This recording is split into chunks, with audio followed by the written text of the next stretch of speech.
நண்பர்கள் அனைவருக்கும் இனிய வணக்கம். இன்று நாம் கேட்க போகும் கதை கள்ளிச்செடி. வாங்க கதைக்குள்ள போகலாம். கீதா பதட்டத்துடன் அமர்ந்து இருந்தாள். பயத்தில் அவளுக்கு வேர்வை ஆறாக ஓடிக்கொண்டிருந்தது. வீட்டில் யாருக்காவது தன் பயம் தெரிந்து விடுமோ என்று சமையல் அறையில் இல்லாத வேலையெல்லாம் இருப்பது போல் செய்து கொண்டிருந்தாள். அதே நேரம் பக்கத்தில் அவளின் போனை பார்த்து வேறு அடிக்கடி பார்த்து கொண்டும் இருந்தாள். ஏதாவது அழைப்பு வந்து விடுமோ என்று போனை சைலண்டில் வேறு போட்டு வைத்திருந்தாள். கீதாவின் மாமியார் கோமதி, ஏ கீதா, அங்கே என்ன பண்ணிட்டு இருக்க? மாடியில் இருக்கிற துணியை இன்னும் எடுக்காம என்ன பண்ற? பாரு, மழை வர்ற மாதிரி இருக்கு, போய் துணியை எடு, நனைஞ்சிட போகுது. வீட்டை பார்த்துக்கிற பொம்பளைக்கு இதெல்லாம் சொல்லணும். என்ன பொண்ண போ என்று நொடித்து கொண்டு தன் அறைக்குள் சென்றார். கோமதி இப்படித்தான். கீதா செய்யும் வேலைகளுக்கு பாராட்டவில்லை என்றாலும் அவள் ஏதாவது ஒரு வேலையை செய்ய தவறினால் உடனே அதனை சொல்லி காட்டுவார். அதனாலே கீதா எல்லா வேலைகளையும் சரியாக செய்து விடுவாள். கோமதி வேண்டுமென்று அப்படி செய்யவில்லை. அவளுக்கு எங்கே வந்த மருமகள் தன் மகனை தன்னிடமிருந்து பிரித்து விடுவாளோ என்று அக்கம் பக்கத்தினர் கொடுத்த பயத்தால் அவளிடம் சற்று கண்டிப்புடன் நடந்து கொண்டாள். தன் மீது பயம் இருக்கும் என்று தவறாக நினைத்து கொண்டு இப்படி செய்கிறார். ஏனெனில் கோமதிக்கு இருப்பது அவரின் மகன் சந்தோஷ் மட்டுமே. அதனால்தான் இந்த பயம். இதனை சந்தோஷ் மற்றும் கீதா இருவருமே அறிவர். ஆனால் சந்தோஷ் எவ்வளவு முயற்சித்தும் தன் தாயின் இந்த பயத்தை போக்க முடியவில்லை. கீதா தான் காலப்போக்கில் இது சரியாகிவிடும் என்று அவனை அமைதிப்படுத்துவாள். அதனால்தான் கோமதியின் பேச்சுக்களை கீதா பெரிதாக எடுப்பதில்லை. நான் சும்மா இருந்தாலும் கூட இருப்பவர்கள் இப்படித்தான். மனதில் தேவையில்லாத பயத்தை விதைத்து மக்களின் மனதை குழப்பி குட்டையாக்கி விடுகின்றனர். சிலர் அதனை கண்டுகொள்ளாமல் வந்து விடுகின்றனர். பலர் கோமதியைப் போல பயந்து இப்படி கடுமையாக நடந்து கொள்கின்றனர். புரிந்து கொள்ளும் மருமகளாக இருந்தால் பிரச்சனை இல்லை. இல்லை என்றால் தேவையில்லாத சண்டைகளும் சச்சரவுகளும் தான் வீட்டில் நிகழும். கீதா மாடிக்கு சென்று துணிகளை எடுத்து கொண்டு வந்து மடித்து கொண்டிருந்தாள். அப்போது அவளின் அலைபேசி வைப்ரேட்டாக அதனை பார்த்தாள். அதே எண்ணில் இருந்துதான் அழைப்பு வந்தது. அவளுக்கு இதயம் இப்போது வேகமாக துடிக்க ஆரம்பித்தது. வேகமாக வந்து கதவை அடைத்து அதனை ஏற்றாள். அந்த பக்கம், என்ன மேடம், பதிலே காணோம் நாங்கள் கேட்டதுக்கு? கீதா பயந்து கொண்டே, சார், நான் எனக்கு தெரிஞ்சதை சொல்லிட்டேன். திரும்ப கேட்டா நான் என்ன பண்ணுறது சொல்லுங்க. அந்த பக்கம், இதை பாருங்க, ஏதோ பொம்பளையா இருக்க போய் தான் பொறுமையா பேசிட்டு இருக்கேன். இல்லை என்னோட நடவடிக்கை வேற மாதிரி இருக்கும், ஞாபகம் வச்சுக்கோங்க என்று கூறி அழைப்பை துண்டித்தான். கீதாவுக்கு என்ன செய்வதென்றே புரியவில்லை. இதனை எப்படி சரி செய்ய போகிறோம் என்று தெரியாமல் கிடந்து தவித்தாள். அவளின் மனம் இதற்கு முன் நடந்தவற்றிற்கு சென்றது. 6 மாதங்களுக்கு முன்தான் கீதாவின் குடும்பம் அவர்கள் வாங்கிய புது வீட்டிற்கு மாறி இருந்தது. இத்தனை நாள் அவர்கள் வாடகை வீட்டில்தான் இருந்தனர். இப்போதுதான் வீடு கட்டி குடிபெயர்ந்தனர். கீதாவின் கணவன் சந்தோஷ் வெளிநாட்டில் வேலை செய்பவன். 2 வருடங்களுக்கு ஒரு முறைதான் வருவான். இப்போது அவர்கள் புது வீட்டிற்கு போகும்போது கடைசி நேரத்தில் அவனுக்கு விடுப்பு கிடைக்காத காரணத்தால் வட இயலவில்லை. கீதா தான் தனி ஆளாக பக்கத்தில் இருக்கும் கடைகள் எல்லாவற்றையும் அக்கம் பக்கத்தினரிடம் கேட்டு அறிந்து கொண்டு வீட்டிற்கு தேவையானதை வாங்கி வந்தாள். அடுத்த வாரம் கீதா அவனுக்கு கால் செய்து சில மளிகை பொருட்களை கேட்க, அவன் தனக்கு மறுபடியும் உடல்நிலை சரியில்லாததால் இன்று விடுப்பு எடுத்து வீட்டில் இருப்பதாகவும் வேறு யாராவது எடுத்துட்டு வர சொல்லட்டுமா என்று கேட்க, கீதா சரி என்று கூறிவிட்டு அவனை மருத்துவமனை செல்ல சொல்ல, அதற்கு அவன் இன்னும் சம்பளம் போடவில்லை என்றும் வந்த பிறகுதான் போக வேண்டும் என்றும் கூறினான். உடனே கீதா, தெரிந்த பையன்தானே, அதுவும் ஏற்கனவே வாங்கிய பணத்தை திரும்ப கொடுத்து இருக்கிறானே என்ற நம்பிக்கையில் தான் பணம் தருவதாக கூற, அதற்கு அவன், வேண்டாம், ஏற்கனவே உங்களிடம் கேட்டுள்ளேன், திரும்பவும் வாங்கினால் நன்றாக இருக்காது என்று கூறி மறுக்க, கீதா பரவாயில்லை என்று கூறி அவனின் வங்கி கணக்கிற்கு பணத்தை அனுப்பி வைத்தாள். அதன் பிறகு அவனிடம் அவள் பேசவில்லை. வீட்டில் அவளின் பெற்றோர் வந்து இருந்ததால் அவளுக்கு அதிலே நேரம் சென்றது. அவனை பற்றி நினைக்க நேரம் அவளுக்கு நேரம் இல்லை. ஆனால் அவள் மறந்து போய் இருந்தாலும் அவளை தொடர்ந்து ஆபத்து வந்து கொண்டுதான் இருந்தது. பிறகு இன்று காலை கீதா வேலை செய்து கொண்டிருக்கும் போது அவளின் தொலைபேசி விடாமல் அடித்து கொண்டே இருந்தது. கீதா வேலைகளையெல்லாம் முடித்து விட்டு வந்து பார்த்தால் 4-5 புது எண்ணில் இருந்து அழைப்பு வந்து இருந்தது. அழைப்பு வர கீதா அதனை ஏற்று மறுபடியும் காதில் வைக்க, அந்த பக்கம், ஏமா ஃபோன் பண்ணா எடுக்க மாட்டியா என்று கத்த, கீதா அதில் கடுப்பாய், ஹலோ, யார் சார் நீங்க? எதுக்கு இப்போ இப்படி கத்துறீங்க? யார் வேணும் உங்களுக்கு? அந்த பக்கம், கீதா அப்படிங்கிறது நீங்க தானே? கீதா, ஆமாம், உங்களுக்கு எப்படி என்ன தெரியும், யார் நீங்கள் என்று கேட்க, அந்த பக்கம் அந்த பையனின் பெயரை சொல்லி, இவனை உங்களுக்கு தெரியுமா என்று கேட்க, கீதா, நான் பொருள்லாம் வாங்க போகிற கடையில் வேலை செய்கிற பையன், ஏன் அவனை பற்றி கேட்குறீங்க என்று புரியாமல் கேட்க, அந்த பக்கம் அந்த பையனை 2 நாளாக காணோம், கடையில் இருந்த பணத்தை திருடிட்டு ஓடி இருக்கான். அவனை ஃபோன் நம்பர் செக் பண்ணதில் உங்ககிட்ட தான் அதிகம் பேசியிருக்கான். உங்கள் அக்கௌண்ட்டில் இருந்து அவனுக்கு பணம் வேற போயிருக்கு. கடைசியாக உங்களை பார்க்க வர்றதா தான் இங்கே சொல்லிட்டு போயிருக்கான். ஆனால் அதுக்கப்புறம் ஆளை காணோம் என்று அழுங்காமல் குலுங்காமல் ஒரு குண்டை தூக்கி போட, அதனை கேட்ட கீதாவிற்கு தலையே சுற்றியது. இது என்னடா புது பிரச்சனை என்று. கீதா, சார், எனக்கும் அவனுக்கு எந்த சம்மந்தமும் இல்லை. ஒரு கடையில் வேலை செய்கிற பையனா அவனுக்கு எனக்கு தெரியும், அவ்வளோதான். ஆமாம், நீங்கள் யார், அவன் என்ன பார்க்க தான் வரான்னு உங்ககிட்ட யார் சொன்னான் என்று கேட்க, அந்த பக்கம், நான் இந்த கடையோட ஓனர் பேசுகிறேன். அவன் உங்களை பார்க்க வரேன்னு தான் அவன் மாமாக்கிட்டேயும் இங்கே வேலை செய்கிறவங்கக்கிட்டேயும் சொல்லிட்டு போயிருக்கான். சம்மதம் இல்லாமல் பையன்கிட்ட தான் உங்கள் ஃபோட்டோ எல்லாம் இருக்குமா? சம்மதம் இல்லாத பையனுக்கு நீங்கள் ஏன் காசை கொடுத்தீங்க என்று கேட்க, கீதாவிற்கு இன்னும் அதிர்ச்சியாக இருந்தது. தன்னுடைய ஃபோட்டோ எப்படி அவனிடம் என்று யோசித்தாள். அவள் எவ்வளவு குறியும் அந்த பக்கம் கேட்காமல், போலீஸ் உங்ககிட்ட விசாரிப்பாங்க, அவங்க கிட்ட பேசிக்கோங்க என்று அழைப்பு துண்டிக்கப்பட்டது. சற்று நேரத்தில் இன்னொரு எண்ணிலிருந்து அழைப்பு வர அவளுக்கு எடுக்க பயமாக இருந்தது. மீண்டும் மீண்டும் அழைப்பு வர அதனை எடுத்தாள். எடுத்தவளின் உடல் அந்த பக்கம் பேசிய நபர் கூறியதை கேட்டு தூக்கி வாரி போட கண்களில் இருந்து கண்ணீர் வழிய தொடங்கியது. ஏற்கனவே யாரென்று தெரியாது பேசிய நபரின் வார்த்தைகளில் பயந்து நடுங்கி போய் இருந்த கீதாவுக்கு அடுத்து வந்த அழைப்பை ஏற்க பயமாக இருந்தது. பொதுவாகவே வீட்டில் இருக்கும் பெண்களுக்கு இப்படி யாரேனும் திடீரென மிரட்டி பேசினால் இயல்பாகவே பயம் வரும். இதில் கீதாவின் அத்தை கோமதி சும்மாவே அவளை ஏதேனும் கூறிக்கொண்டே இருப்பார். அதில் அவர் காதுகளில் இப்படியெல்லாம் கேட்டால் அதன் பிறகு அவளின் நிலை நினைத்து பார்க்கும்போதே அவளுக்கு தூக்கி வாரி போட்டது. இவளுக்கு எதுவும் தெரியாது என்று கூற ஒரு ஆதாரமும் இல்லை. ஆனால் எதிராக அந்த பையன் வந்தது, பேசியது, இவள் உதவ பணம் கொடுத்தது என்று பல விஷயங்கள் இருந்தன. இதனையெல்லாம் நினைக்கும் போது இயல்பாகவே சற்று பயந்த சுபாவம் கொண்ட கீதாவுக்கு இன்னும் தான் பயம் கூடியது. அவளின் பயத்தை விடாமல் அடித்து கொண்டிருந்த அலைபேசியின் ஓசை கலைத்தது. முகத்தில் பயத்தில் வழிந்து கொண்டு இருந்த வேர்வையை தன் புறங்கையை கொண்டு துடைத்து கொண்டு பயந்து கொண்டே கைகள் நடுங்க அந்த அழைப்பை ஏற்று காதில் வைத்தாள். கீதா தன் தொண்டை ஏறி இறங்க ஹலோ என்று கூற, அந்த பக்கம் ஹலோ, நாங்கள் போலீஸ் ஸ்டேஷன்ல இருந்து பேசுகிறோம் என்று கூற அவளுக்கு பயத்தில் உடல் சில்லிட்டது. ஏற்கனவே பயந்து போய் இருந்தவளுக்கு அந்த அழைப்பின் பயத்தின் உச்சிற்கு கொண்டு சென்றது. கீதா மெதுவான குரலில் சொல்லுங்க சார் என்று தன் பயத்தை மறைத்து கொண்டு கேட்க, போலீஸ் உங்க மேல கம்ப்ளைண்ட் வந்திருக்குமா என்று கூறி இதற்கு முன் அந்த கடையின் ஓனர் பேசியதை கூற, கீதா, சார், எனக்கும் அந்த பையனும் பெருசா எந்த சம்பந்தமும் இல்லை சார். எல்லோரும் கடைக்கு வர கஸ்டமர் மாதிரி தான் நானும் அவனும் என்று தன் நிலையை புரிய வைக்க பார்க்க, போலீஸ், எந்த மாதிரி கஸ்டமர் நீங்கள்?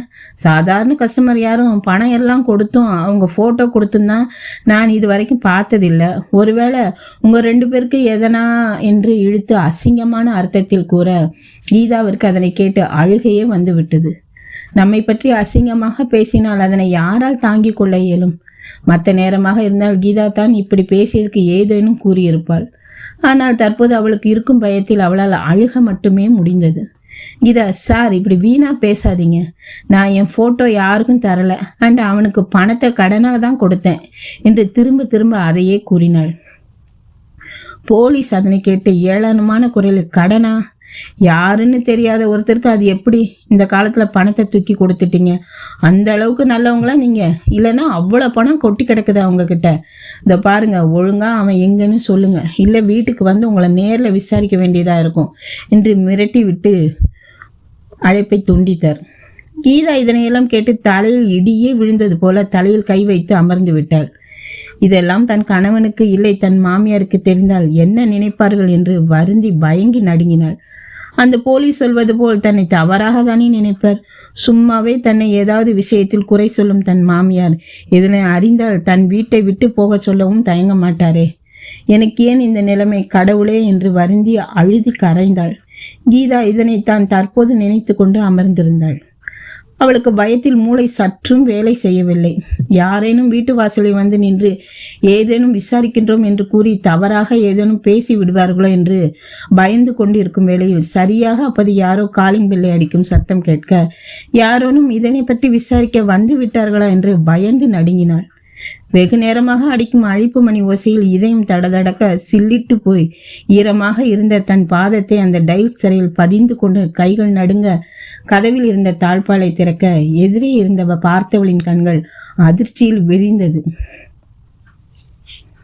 பயந்து கொண்டே சென்று கதவை திறக்க எதிரில் கீதாவின் கணவன் புன்னகையுடன் நின்றிருக்க கீதாவுக்கு கண்களில் இருந்து கண்ணீர் தார தாரையாக கொட்டியது. ஓடி சென்று அவனை அணைத்து கொண்டு கண்ணீர் வடித்தாள்.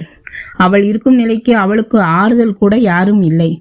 இந்த நிலையில் அவள் கணவனின் வருகை கண்டதும் ஓடி சென்று அணைத்து அழுகத் தொடங்கிவிட்டாள். இத்தனை நாட்கள் கழித்து தன்னை திடீரென காண்பதால் அந்த ஆனந்த அதிர்ச்சியில் தன் மனைவி அழுகிறாள் போலும் என்று சந்தோஷ் நினைத்து கொண்டான். அவனும் வெகு நாட்கள் கழித்து கிடைக்கும் தன் மனைவியின் அருகாமையில் மகிழ்ந்து தன் மனைவியை அணைத்து கொண்டு அவளை உச்சி முகர்ந்தான். சந்தோஷின் தாயும் வெகு நாட்கள் கணித்து காணும் தன் மகனை ஆசையாக தழுவிக்கொள்ள அதன் பிறகு நல விசாரிப்புகள் எல்லாம் முடிய சந்தோஷ் ஓய்வெடுக்க சென்றான். ஆனால் அவளின் கணவன் வந்த மகிழ்வை கூட அவளால் அனுபவிக்க முடியாத அளவுக்கு இந்த பிரச்சனை அவளை துரத்தியது. தினமும் வரும் அழைப்புகளும் தேவையில்லாதவர்கள் பேசும் அசிங்கமான பேச்சுகளும் கீதாவிற்கு மிகுந்த மன அழுத்தத்தையும் மன உளைச்சலையும் தான் கொடுத்தது. அதனால் அவளால் அவள் கணவனிடம் கூட சரியாக பேச இயலவில்லை. யாரேனும் வந்து ஏதேனும் கூறி தன்னை தன் கணவனும் மாமியாரும் தவறாக நினைத்து விடுவார்களோ என்ற பயமே அவளை தினமும் ஆட்டி படைத்தது. அதனால் அவள் யாரிடமும் சரியாக பேசாமல் சரியாக உண்ணாமல் தவித்து கொண்டிருந்தாள். ஏன் அவளின் கணவனிடம் கூட அவள் சரியாக பேசுவதில்லை. அவன் பேசும்போது அவள் உதடுகள் சிரித்தாலும் கண்களில் ஏதோ ஒரு கலக்கம் இருந்தது. இதனை சந்தோஷ் கூட கவனித்து கொண்டுதான் இருந்தான். சந்தோஷ் இதனை பற்றி கீதாவிடம் கேட்டால் அதற்கு அவள் ஒன்றும் இல்லை என்று சாமர்த்தியமாக மறுத்துவிட, ஏனோ கீதா நன்றாக இருக்கிறாள் என்று அவள் கூறும் காரணங்களை தாண்டி ஏதோ ஒன்று இருப்பதாகவே சந்தோஷிற்கு தோன்றியது. அதனால் கீதாவின் தோழி உமாவின் உதவியை நாடினாள் கீதா. உமாவும் கீதாவின் வீட்டிற்கு சாதாரணமாக வருவது போல் வந்து மெதுவாக விஷயத்தை கேட்டாள். முதலில் ஒன்றும் இல்லை என்று மறுத்தவள் பிறகு தனது மனக்குமுறலை அவளிடம் கொட்டத் தொடங்கினாள். கீதா, நான் இதை பற்றி எப்படி சரி பண்ண போறேன்னு தெரியல. போலீஸ் அது இதுன்னு வீட்டுக்கு வந்தா குடும்ப மானமில்ல போகும். புருஷன் வெளிநாட்டில் இருக்கான், அதான் இவ இப்படி ஊர் மேயறா அப்படி இப்படின்னு எவ்வளோ பேசுவாங்க. பொண்ணு தப்பு பண்ணலைனாலும் ஊர் உலகம் அவளை தானே முதல்ல குறை சொல்லுது. ஒருத்தன் அசிங்கமாக நடந்துக்கிட்டா அவனை குறை சொல்லுதோ இல்லையோ, பொண்ணு ஒழுங்காக இருந்தா அவன் ஏன் இப்படி பண்ண போறான்னு தானே முதல்ல சொல்கிறாங்க. இதில் ஆம்பளை இல்லாத வீட்டில் இப்படி ஒரு பிரச்சனை வந்தா என்ன எல்லாம் பேசுவாங்க. நான் சொல்கிறத தான் யாராவது நம்புவாங்களா? இதில் இவரும் என்னை ஏதாவது தப்பாக நினச்சிட்டா இதெல்லாம் நடந்தா கண்டிப்பாக நான் உயிரோடவே இருக்க மாட்டேன் என்று கூறி அழ, உமா சரி அழாத கீதா, அவங்க என்னதான் சொல்கிறாங்க என்று கேட்க, கீதா அந்த பையன் எங்கன்னு சொல்லு, இல்லை அந்த பணத்தை கொடுன்னு கேட்குறாங்க.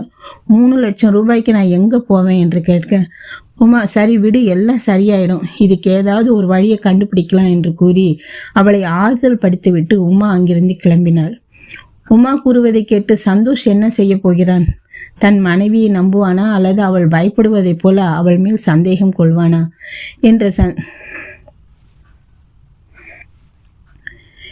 கீதாவிடம் பேசிவிட்டு அவளுக்கு சற்று ஆறுதலை கூறிவிட்டு அங்கிருந்து கிளம்பிய உமா சந்தித்தது சந்தோஷைத்தான். அவனை சந்தித்து அனைத்தையும் சந்தோஷிடம் கூறிவிட்டாள்.